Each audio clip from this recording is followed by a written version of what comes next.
Salam Bapak Ibu dan saudara-saudari yang kekasih di dalam Tuhan Yesus Kristus. Kita bertemu lagi di dalam renungan firman Tuhan gereja kita pada pagi hari ini. Dan kita bersyukur kepada Tuhan. Bagaimanapun juga karena kekuatan dari Tuhanlah yang membuat kita boleh hidup, boleh ada sampai pada hari ini.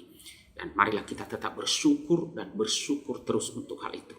Sebelum kita merenungkan firman Tuhan, mari kita memohon pertolongan Tuhan, mari kita berdoa. Tuhan Allah Bapa kami yang bertahta dalam kerajaan sorga, ya Tuhan kami bersyukur kepadamu. Begitu besar pertolonganmu yang telah Engkau nyatakan bagi setiap kami. Hari demi hari boleh kami lewati dan Engkau telah memelihara kami, mencukupkan, memberikan apa yang kami butuhkan. Makan, minum, dan pakaian. Terima kasih Tuhan. Tuhan tolonglah kami ya Tuhan. Pada hari ini kami ingin merenungkan firman-Mu. Tuhan berbicaralah kepada kami. Berkata-katalah kepada kami. Melalui hamba-Mu yang penuh dengan kelemahan ini. Dan kiranya Allah Roh Kudus yang menolong kami. Agar kami dapat memahami dan mengerti. Berilah hikmah untuk berkata-kata. Sehingga apa yang disampaikan dapat difahami dan dimengerti. Dan juga mampukan kami ya Tuhan untuk setia dan taat untuk melakukan firman-Mu. Di dalam nama Tuhan Yesus kami berdoa dan bersyukur. Amin.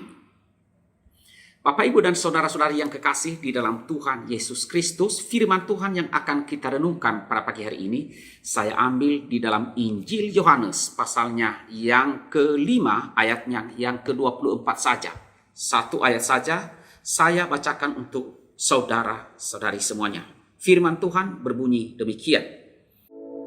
Aku berkata kepadamu, sesungguhnya, barang siapa mendengar perkataanku dan percaya kepada Dia yang mengutus aku, ia mempunyai hidup yang kekal dan tidak turut dihukum. Sebab ia sudah pindah dari dalam maut ke dalam hidup. Demikian firman Tuhan yang kita renungkan, saudara-saudari. Nah, saudara, saya akan memberikan judul renungan ini adalah iman yang tidak pernah berhenti atau iman yang berkesinambungan. Saudara, di dalam bacaan kita atau di dalam firman Tuhan yang telah kita baca tadi, Tuhan Yesus menegaskan di situ siapa dirinya dengan menyebut Allah sebagai Bapanya. Saudara, Tuhan Yesus sebagai anak menghadirkan kekuasaan Bapa atas umat manusia. Barang siapa mendengarnya akan memperoleh keselamatan.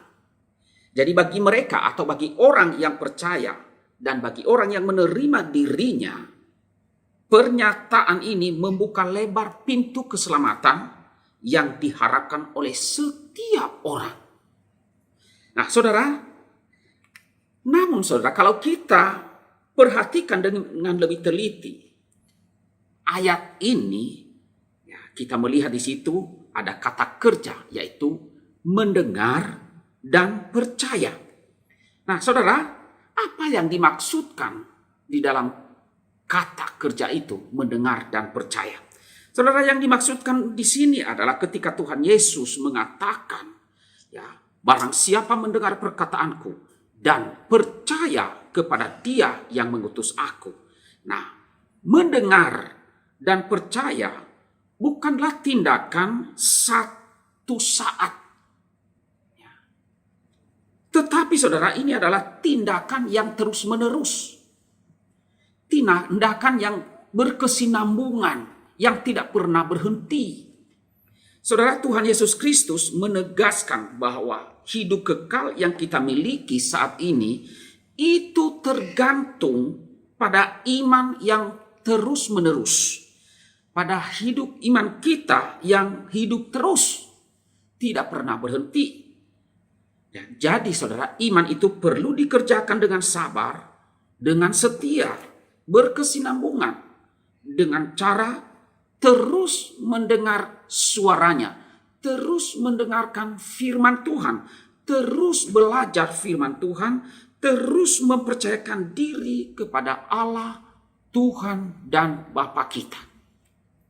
Nah saudara, iman Kristen yang hanya sekedar mengangkat tangan, misalnya kalau ada ibadah KKR, kebaktian kebangunan rohani, lalu didoakan secara pribadi, ia mengaku dosanya dan mengundang Yesus masuk dalam hatinya, kemudian ia dibaptis setelah mengikuti pengajaran katekisasi, sama sekali bukan jaminan seseorang ia sungguh-sungguh percaya kepada Yesus. Bukan saudara. Karena apa? Karena sikap percaya itu berkesinambungan, bukan sementara, bukan hanya satu saat itu aja. Yang penting saya percaya. Tidak, saudara. Jaminan keselamatan kita itu bukan bersandar pada semboyan sekali selamat tetap selamat. Saudara, itu semboyan itu yang benar di satu sisi, tetapi bisa menyesatkan bagi orang yang hanya yakin ia selamat, namun hidupnya tidak ada perubahan karena tidak terus-menerus mendengarkan firman Tuhan, tidak terus-menerus merenungkan firman Tuhan, tidak terus-menerus berdoa, beribadah kepada Tuhan, tidak terus-menerus mempercayakan dirinya kepada Tuhan Yesus Kristus. Nah saudara, iman yang seperti itu tidak akan menyelamatkan. Memang betul saudara, sekali selamat tetap selamat. Tetapi di dalamnya harus nyata juga tindakan kita untuk mempercayakan diri kita seterusnya dan terus menerus dengan setia. Kita juga harus bertindak. Untuk apa? Mendengar suaranya, mendengar firman-Nya, merenungkan firman Tuhan, beribadah, berdoa terus-menerus, tidak berhenti. Saudara, ada banyak orang sudah dibaptis, sudah disidi, sudah mengaku percaya, tetapi saudara, sampai saat ini mereka berhenti datang beribadah. Apalagi kalau tidak datang beribadah, pasti bisa saja mereka juga tidak pernah berdoa, tidak pernah lagi merenungkan firman Tuhan. Apakah keselamatan tetap bagi mereka? Saudara, ini adalah tanda-tanda besar.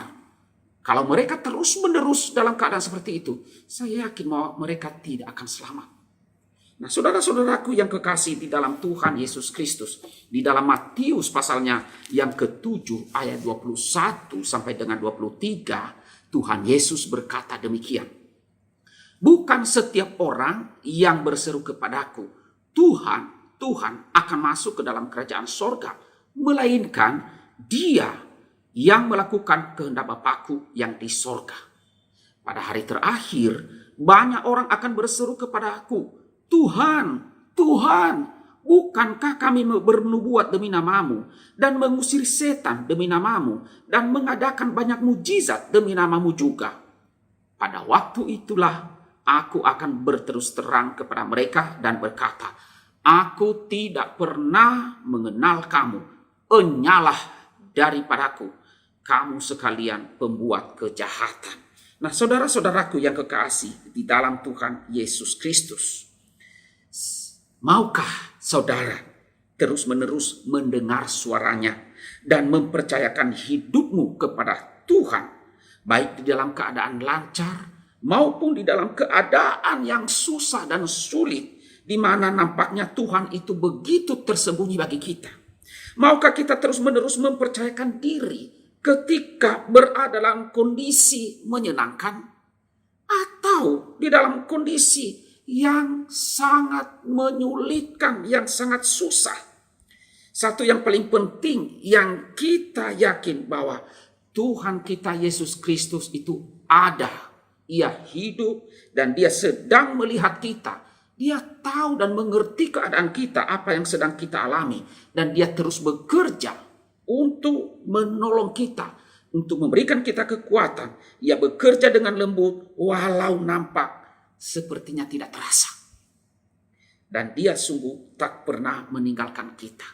Dia menyertai kita dalam keadaan apapun, dalam susah maupun di dalam hal yang menyenangkan. Nah, saudara-saudaraku yang kekasih di dalam Tuhan Yesus Kristus, kiranya kita sebagai orang-orang yang telah percaya kepada Tuhan Yesus Kristus terus-menerus mendengarkan suaranya, merenungkan firman-Nya, dan juga mempercayakan diri kepadanya setiap saat, setiap waktu, dengan setia, dengan tidak pernah berhenti, terus menerus sampai Yesus datang kedua kalinya. Amin. Mari kita berdoa. Tuhan Allah, Bapa kami yang bertahta di dalam kerajaan sorga, kami sungguh bersyukur kepadamu, ya Tuhan, kalau pada pagi hari ini kami boleh merenungkan firman-Mu kembali, untuk kembali mengingatkan akan setiap kami, agar kami terus-menerus mendengar suara-Mu, terus-menerus merenungkan firman-Mu, terus-menerus belajar akan firman-Mu, dan juga terus-menerus mempercayakan diri kami kepadamu setiap hari, setiap waktu, dalam keadaan apapun juga. Tuhan, tolonglah kami untuk setia, dan kiranya Allah Roh Kudus yang menolong setiap kami untuk selalu ingat akan hal ini. Hamba berdoa bagi seluruh jemaat, kiranya Tuhan tolong jemaat-Mu untuk selalu membuka hati mendengarkan firman-Mu, selalu berdoa, selalu beribadah, selalu mendengar firman-Mu. Dan bagi mereka yang selama ini Tuhan sudah lama tidak mendengar suara Tuhan, tidak mendengarkan firman Tuhan, tidak datang beribadah ataupun mereka tidak berdoa, mereka tidak punya niat sama sekali, bukan karena mereka lemah, tetapi karena memang mereka tidak punya niat dalam hati mereka. Kiranya Allah Roh Kudus yang menolong mereka untuk mengingatkan mereka kembali, agar punya kerinduan untuk kembali datang dan mau membuka hati untuk mendengarkan firman-Mu dan terus mempercayakan diri kepadamu. Tuhan, tolonglah kiranya di tengah-tengah kesulitan yang masih terus kami alami saat ini, Tuhan, tolonglah kami untuk tetap setia mempercayakan diri kepadamu. Kiranya Tuhan yang tetap memelihara kami dan tetap memberkati hidup kami. Kami berdoa juga kiranya Tuhan memberkati supaya kehidupan kami boleh terus menjadi saksi, menjadi kesaksian bagi banyak orang di tengah-tengah dunia ini. Di saat-saat seperti ini, umat-Mu senantiasa menjadi orang-orang yang memberitakan kebaikan Tuhan di tengah-tengah kondisi ini. Berkati juga bangsa kami, ya Tuhan, Indonesia.